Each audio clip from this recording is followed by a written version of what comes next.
I had had a relatively easy life up until 2016, 2017. And I don't remember who said it. I probably ought to learn. But someone once said, an easy life does not make for a strong character. And I'll tell you, the hard stuff I went through made me better. It didn't make me perfect, but it made me better. And keep that in mind. If you're going through something hard, it's probably going to make you better if you let it, you know? And yeah. In 2016, 2017, I lost my business, my home, my dog, my dad, and my wife in 16 months. My wife didn't die, she's still alive. Her soul is dead, but she's fine. She's still moving around without the soul. It's creepy as shit. I don't even know how she does it. She's walking, talking, the whole deal. It's like when you cut the head off a snake, like, you're still moving, fucking hit it again. To be clear, she cheated on me. In Canada. And the United States. And Mexico. So, sounds like a joke, and it is, but it's also true. But I'm a comedian. I gotta find the upside. I gotta find the joke.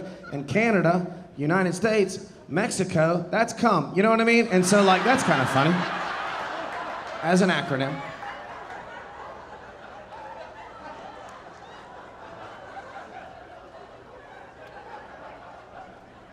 Finally, after she got narked on, somebody snitched, you know?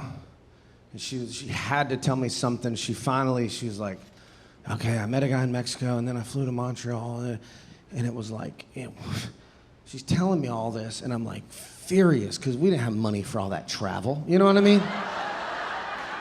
Like, you could have fucked one of my friends that we both know and trust.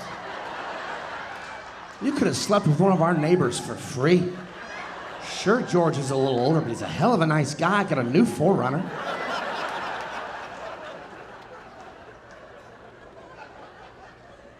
It's crazy to me. And I knew our marriage wasn't perfect. It was far from perfect. I was acutely aware of that. But I didn't think she would cheat, you know, because we did one of those weddings where you do the vows.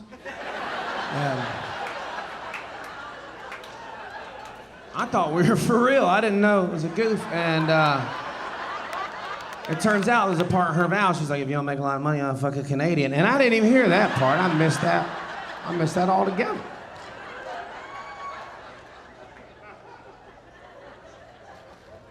It was brutal, man. And I look back now and I'm like, there were signs. Now I think about it, there were signs and I just missed them, you know? Like, she would always be like, cheat day.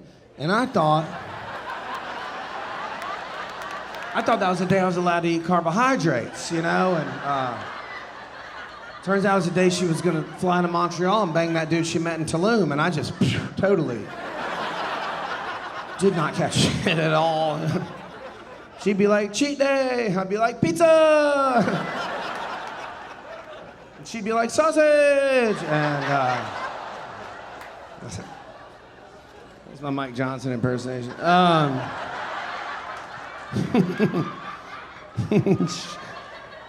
Shamefully getting a facial from 2 DC interns. In a Christ-like way. Come on, let's relax. It was hard, but I do want there to be a message to my comedy, and here's one of them. No matter what you're going through, no matter how impossible it feels, there is hidden inside of that thing the seed of something beautiful if you look for it, if you're diligent about finding what that is. There is a silver lining, there is an upside, there is a lesson, you know? There's always some kind of fruit from it if you look for it and you wait for it. So hang in there, you know? And I tell you, for me, really the ultimate thing that came out of my wife banging these other dudes is I now have this partner who is just the most kind and loving woman I've ever met in my life.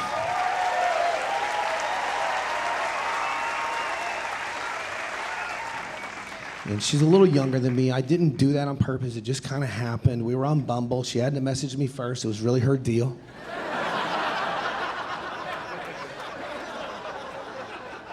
She was like, let me see that dick. I was like, whoa, whoa, whoa, whoa. Okay. I'm kidding. She was like, what's up? I was like, what's up, shawty? Wonderful, wonderful woman. She's younger than me. It's not really that big of a deal. It's a 12-year age difference. It's not huge, but it's a little bit weird because like her mom had her when she was like pretty young, and her mom she's a beautiful woman. She looks much younger than she is, and so she's not that much older than me, which is cool. We get along well. We're friends. Like she's awesome. But it's not a huge age difference. Well, she's divorced and remarried, and she married a much younger guy, you know, and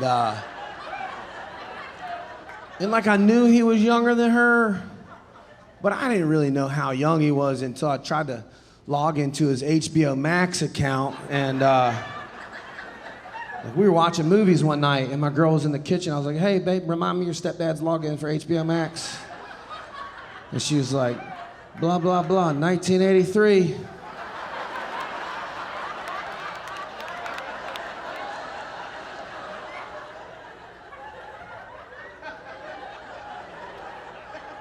I was like, that's not his birth year, is it?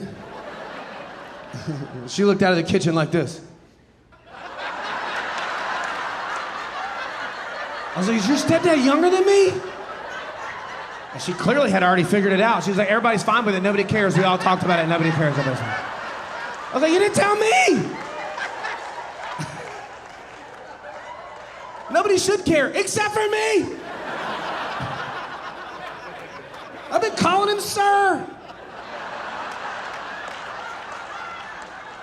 I was wondering why I kept saying it back.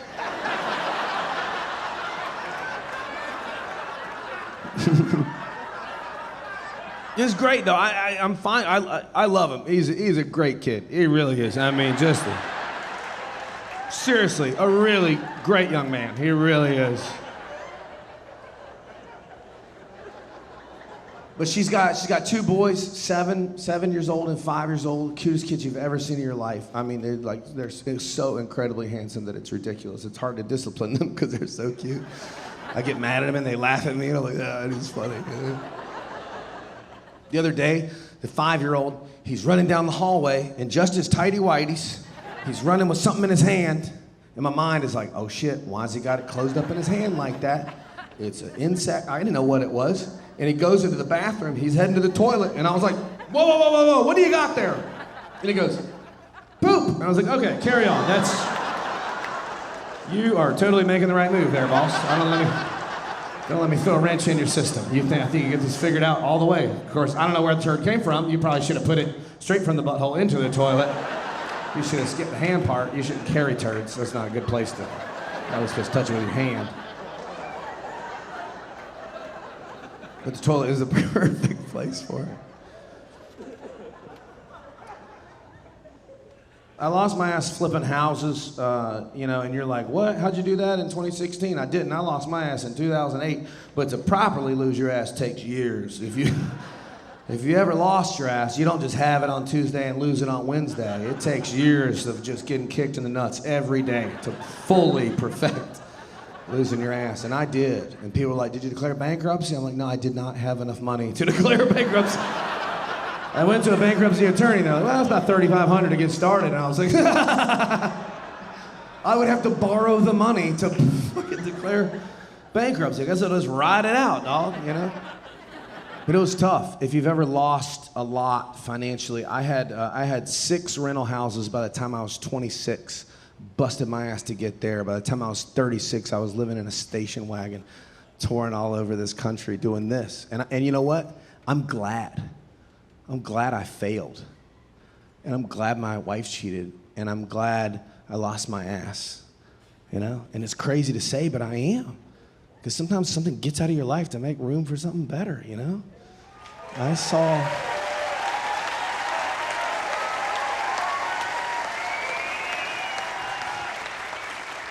I've been living in vehicles since 2016. 7 years. I've been, went from a station wagon, now I got a van. It's pretty baller. I can stand up in it. I'm like, I'm fucking rich now. I lost my ass, and it sucked, but I tell you what, it taught me what I'm made of. I realized I'm not beige house, silver car, and neither are you. You're not your job, you're not your title, you're not even your party or your team. You're not. You're a being of just infinite potential and love and light. You know, I smoke a lot of weed, but so what I'm saying. But I had to learn the difference between losing and letting go. I had to learn that, you know? And there is a difference, because losing is hanging on and mourning every single thing that falls away like it's a tiny death of some part of you, and it's not.